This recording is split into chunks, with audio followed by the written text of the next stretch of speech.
साल 2021 में आई movie Godzilla versus Kong में दिखे गॉडजिला को देखकर कई लोग ये मानने लगे थे कि गॉडजिला अब पहले की तरह नहीं रहा, क्योंकि मेका गॉडजिला की ऐसी हालत करता है वैसी हालत मॉन्स्टर किंग की तो नहीं हो सकती।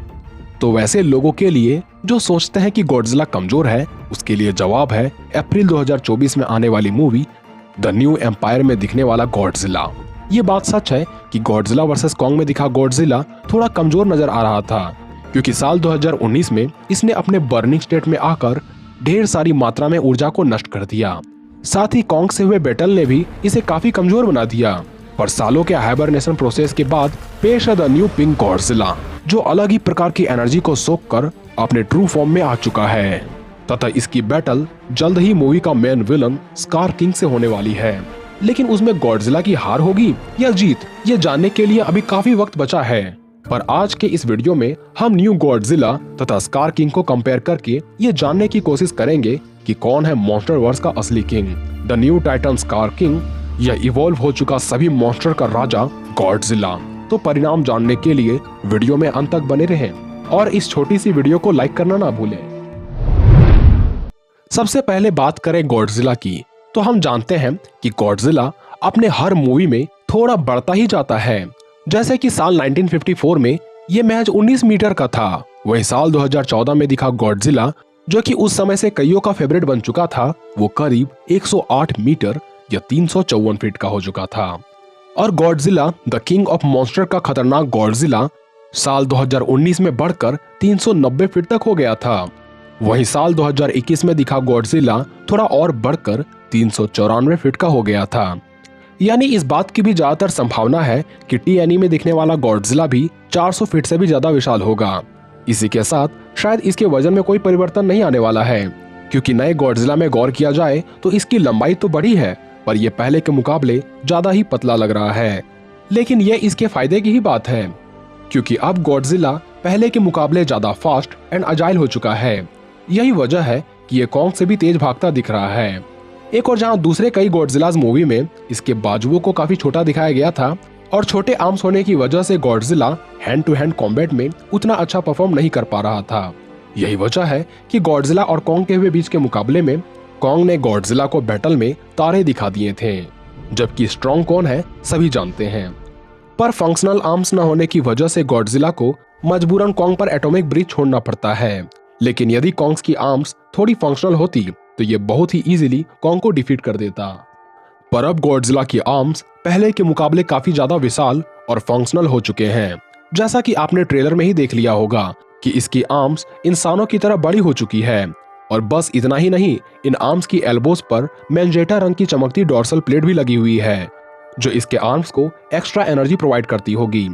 इसके साथ ही हमें गॉडजिला में जो सबसे बड़ा बदलाव देखने को मिला है वो है इसके पूंछ से लेकर गर्दन तक उभरी हुई विशाल पिंक डॉर्सल्स, जो स्पष्ट रूप से एनर्जी फ्लो को दिखाने लगती है जब गॉडजिला एटॉमिक एनर्जी चार्ज करने वाला होता है। अगर गॉडजिला का इतिहास उठाकर देखा जाए तो जब भी गॉडजिला किसी स्ट्रॉन्गर ओपोनेंट से लड़ा है और मुकाबले में इसकी हार हुई है, तब ये समुद्र के भीतर रेस्ट करने के बाद अपने शरीर में ऐसी एवोल्यूशन होने देता है जो कि इसकी हार की वजह बनी कमजोरी को दूर करने में काम करती है। जैसे कि मेका गॉडजिला की एजिलिटी, फंक्शनल आर्म्स तथा गॉडजिला के एटॉमिक ब्रीथ से भी ज्यादा पावरफुल प्रोटॉन स्क्रीम, जो कि गॉडजिला को मार ही देता अगर कॉन्ग गॉडजिला का साथ न देता। और गॉडजिला की हार की वजह बनी इन्हीं कमजोरियों ने, एवोल्यूशन ने उन्हें दूर कर दिया। यही वजह है कि न सिर्फ ये फुर्तीला या फंक्शनल है, बल्कि इसकी स्ट्रेंथ, ड्यूरेबिलिटी तथा एटॉमिक बीम पहले के मुकाबले भी कई गुना ज्यादा इनहेंस हो चुकी है। वैसे कईयों का मानना है कि ब्लू रंग को सबसे ज्यादा हीट जोन वाला बीम माना जाता है, लेकिन हीट जोन को देखा जाए तो मैजेंटा रंग आपको कहीं भी देखने को नहीं मिलेगा।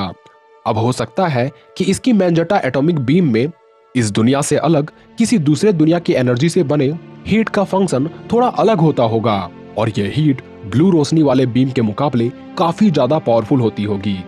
क्योंकि बात करें इसके ब्लू एटॉमिक बीम की तो ये इतना पावरफुल था जिसने धरती से हॉलो अर्थ तक सुराख बना दिया था, म्यूटो के चीथड़े उड़ा दिए थे। पर यह बीम प्रोटॉन स्क्रीम के सामने काम नहीं आ पाता, क्योंकि प्रोटॉन स्क्रीम को एनर्जी सोर्स हॉलो अर्थ से मिल रही थी।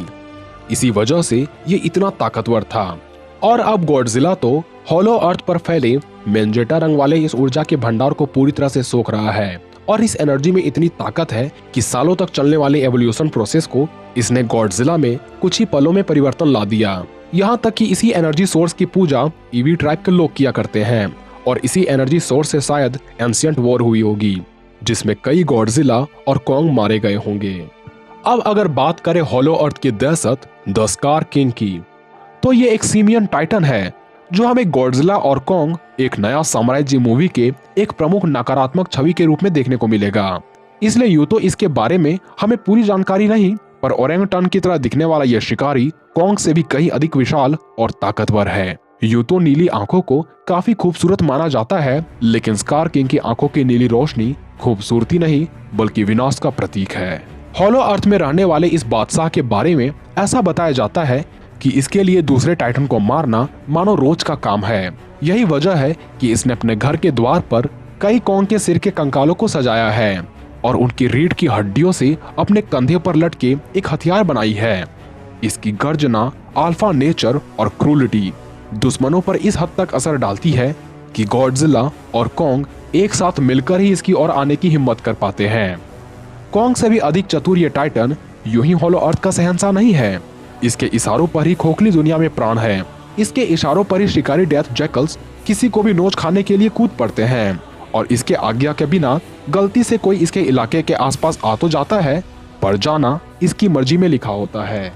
अब अगर दोनों को कंपेयर करें तो स्ट्रेंथ के मामले में इसमें कोई दो राय नहीं कि गॉडजिला स्कार से आगे है। वो बात अलग है कि इसकी चर्बी पहले के मुकाबले काफी कम हो गई है, पर चर्बी से स्ट्रेंथ का कोई रिश्ता नहीं होता। यहाँ तक कि ताकतवर होने के साथ साथ ये ज्यादा फ्लेक्सिबल भी हो गया है, क्योंकि अगर ये पहले की तरह बल्कि होता तब भी निश्चित तौर पर ये स्कार से ताकतवर ही होता। पर स्कार काफी अजाइल है, कॉन्ग से भी ज्यादा। ऐसे में स्कार गॉडजिला को डिफरेंट डायरेक्शन और डिफरेंट वेपन का यूज करके गॉडजिला को बार बार जमीन में गिरा देता या उसे लाचार बना देता कि वो एटॉमिक बीम का बार बार यूज करे और अपनी ऊर्जा को खत्म कर दे। इसलिए स्ट्रेंथ का पॉइंट गॉडजिला को जाता है। पर चाहे गॉडजिला कितना भी फास्ट हो गया हो, इसने कॉन्ग को भी रेस में क्यों ना पीछे छोड़ दिया हो, यह स्कार किंग की एजिलिटी का मुकाबला नहीं कर सकता।